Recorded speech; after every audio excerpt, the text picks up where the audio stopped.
Hello student, last video we learn about why need a country of constitution यानी कि एक जो देश है उसे कॉन्स्टिट्यूशन की क्या आवश्यकता होती है, इसके बारे में हमने अध्ययन किया था।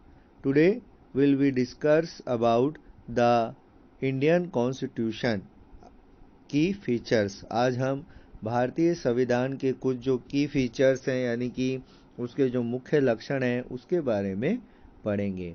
सो start today's topic. By the beginning of the 20th century, the Indian national movement had been active in the struggle for independence from British rule for several decades। यानी कि जो 20वीं शताब्दी तक आते आते जो भारतीय राष्ट्रीय आंदोलन था, इंडियन नेशनल मूवमेंट भारतीय राष्ट्रीय आंदोलन था, वह बहुत ज़्यादा पुराना हो चुका था। यानी कि जो अंग्रेज थे वो भारत में लगभग 1757 में उन्होंने अपना जो राज है वो स्टार्ट किया था। उससे लेकर जब से लेकर और 20th सेंचुरी यानी कि 20वीं शताब्दी तक जो इंडियंस थे वो जो अंग्रेज थे उनके खिलाफ आंदोलन कर रहे थे। अब इस आंदोलन को चलते हुए बहुत समय हो गया था। साथ ही साथ independent from British rule for server decision यानी कि जो ब्रिटिश रूल था, यानी कि जो हमारे यहाँ पे जो भारत में जो ब्रिटिश जो शासन करते थे उसके अंतर्गत जिन नियमों को मानना पड़ता था वह उन्हें खुद नहीं बनाए थे। During the freedom struggle the nationalist had dissolved a great deal of time in imagine and planning what a free India would like। यानी कि जो ब्रिटिशर्स थे, ब्रिटिश शासन था, उसके अंतर्गत जो नियम थे वह ब्रिटिशों द्वारा ही बनाए गए थे। जिन नियम को मानना पड़ रहा था वह भारतीयों ने नहीं बनाए थे, परंतु औपनिवेशिक यानी कि जब हम गुलाम थे उस समय जो भारत के सामने कई ऐसे लंबे अत्याचारी शासन ने भारत के सामने इतना जरूर स्पष्ट कर दिया था कि स्वतंत्र भारत को एक लोकतांत्रिक देश होना चाहिए। यानी कि जब हमारे ऊपर अंग्रेजों का अधिकार था तो उसमें इतने सारे अत्याचार किए गए कि जो भारतीय थे वो ये चाहते थे कि अब भारत में लोकतांत्रिक यानी कि जो डेमोक्रेटिक जो कंट्री है उस तरीके से भारत चलेगा। भारत में जो सारी शक्ति है वो जनता यानी कि पब्लिक के पास होगी। Under the British the had been forced to obey rule that they he had the very little role in making. जो ब्रिटिशर्स थे, जो अंग्रेज थे, अंग्रेजों के जो रूल थे उनमें भारतीयों का कोई योगदान नहीं रहता था। The long experience of orthodox rules under the colonial state convincing Indians that free India should be a democratic in which everyone should be treated equally and be allowed to participate in government। यानी कि जो भारत ने ये सोच लिया था कि जब भारत आज़ाद होगा तो यहाँ पर लोकतांत्रिक सरकार बनाई जाएगी और उसके जो सभी कायदे सभी नियम हैं वो किसी एक व्यक्ति के वश में यानी कि एक व्यक्ति के अंदर नहीं रहेंगे।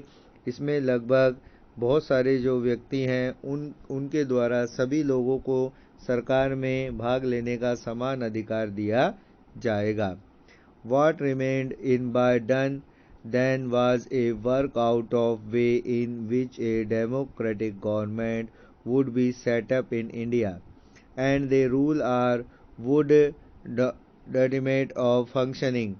This was done not by a person but by a group of around 300% people who become member of Constitutional Assembly in 1946 and who meet periodically for the next 3 years to write Indian Constitution।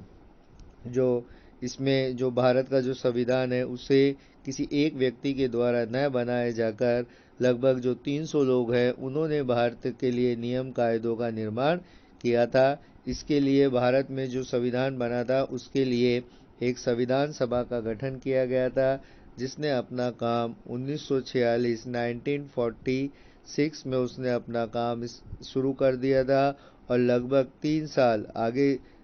3 साल तक भारत के संविधान के लिए उसने कार्य किया। These member of the Constitutional Assembly has a huge task before them। जो ये संविधान की जो सभा थी के जो सदस्य थे उनके सामने एक बहुत महत्वपूर्ण, बहुत बड़ी जो प्रॉब्लम थी, बहुत बड़ी जो समस्या थी कि the country was made up the several different communities वो spoke different language, belong to different religions and had distance cultures. यानी कि जो भारत है, भारत में बहुत सारी जो जाति समुदाय के लोग रहते थे, साथ ही साथ उनके द्वारा बोले जाने वाली भाषा भी अलग थी और वह अलग अलग धर्मों से संबंध रखते थे। उनका अपना एक अलग कल्चर यानी कि उनकी अपनी एक संस्कृति थी। Also when the constitution was being written, India was going through considerable turmoil। यानी कि वैसे भी जब भारत का संविधान लिखा जा रहा था उस समय हमारा देश भारी उथल पुथल से गुजर रहा था। यानी कि भारत में बहुत ऐसी घटनाएं घटित हुई थी जिससे कि भारत एक अजीब सी परिस्थितियों में बना हुआ था। The partition of the country into India and Pakistan was imminent। Some of the princely states remained undecided about their future। जब भारत और जो पाकिस्तान के बीच में बंटवारा हुआ तब कुछ ऐसी रियासतें थी, प्रिंसली स्टेट में रियासतें जहाँ राजाओं का शासन हुआ करता था, तो कुछ ऐसी रियासतें थी वही है डिसीजन यानी कि यह निर्णय नहीं ले पा रही थी कि उन्हें भविष्य में किधर जाना चाहिए, उन्हें भविष्य में भारत में रहना चाहिए या पाकिस्तान में मिल जाना चाहिए। उनके लिए डिसीजन लेना बहुत ही कठिन हो रहा था। And the socio economic condition of vast mass of people apart dismissal. और जहाँ पर हम देखते हैं कि जनता की सामाजिक और आर्थिक स्थिति भी बहुत दयनीय थी। यानी जब भारत आज़ाद हुआ तो उस समय आर्थिक और सामाजिक दोनों ही तरीके की जो कंडीशन थी वो भारत की अच्छी नहीं थी। all of these issue played on the mind of the member of Constitutional Assembly as the draft the constitution. यानी कि जब भारत का जब संविधान लिखा जा रहा था, जो संविधान सभा के जो सदस्य थे उनके दिमाग में ये सारे मुद्दे थे कि किस तरीके से भारत की जो वर्तमान स्थिति है उसको देखकर उन्होंने संविधान लिखना प्रारंभ किया। The rose of the occasion and give this country A valiantly document of reflect and respect for maintaining diversity while prevails national unity। यानी कि जो भारत था, भारत के लिए जो लिखा जाने वाला केवल एक संविधान ही नहीं था, उसमें पूरे भारत को एक साथ पिरोने की कल्पना भी उन्होंने की थी कि किस तरीके से ऐसा संविधान बनाया जाए जिसमें भारत की राष्ट्रीय एकता और विविधता को बनाया रखा जा सके। तो ऐसे संविधान को बनाने की तैयारी उन्होंने की। Hello student, today will be discuss about the second key features of Indian constitution is parliamentary form of government. आज हम भारत का जो संविधान है उसके दूसरे जो मुख्य लक्षण के बारे में पढ़ेंगे, जिसका नाम है पार्लियामेंट्री फॉर्म्स यानी कि संसदीय व्यवस्था ऑफ गवर्नमेंट, सरकार की संसदीय व्यवस्था। So start today's topic. The different tier of government that you just read about consist of representative who are elected by the people. यानी कि जो अलग अलग जो गवर्नमेंट है, गवर्नमेंट के जो अलग अलग लेवल्स होते हैं, जैसा कि हमने पहले पढ़ा था कि इंडिया में जो गवर्नमेंट होती है उसको बेसिकली 3 अलग अलग जो लेवल होते हैं उसमें डिवाइड किया जाता है। Central level, state level and जो हमारी लोकल गवर्नमेंट होती है जिसमें पंचायती राज आते हैं, उसमें हम अलग अलग डिवाइड करते हैं। तो इनके जो रिप्रेजेंटेटिव होते हैं, इनके जो प्रतिनिधि होते हैं, उनका चुनाव जनता के द्वारा किया जाता है। Your class 7th book begin with the story of kantha who was standing in line on the vote during the election। जो अपना 7th क्लास की जो बुक है उसमें जो सबसे पहले हमने जो कांता की स्टोरी पढ़ी, जिसमें हमने देखा था कि वो जो इलेक्शन है, वोटिंग देने के लिए इलेक्शन की जो लाइन है, यानी कि चुनाव के समय पर जो वोटिंग लाइन होती है उसमें किस तरीके से खड़ा होता है। द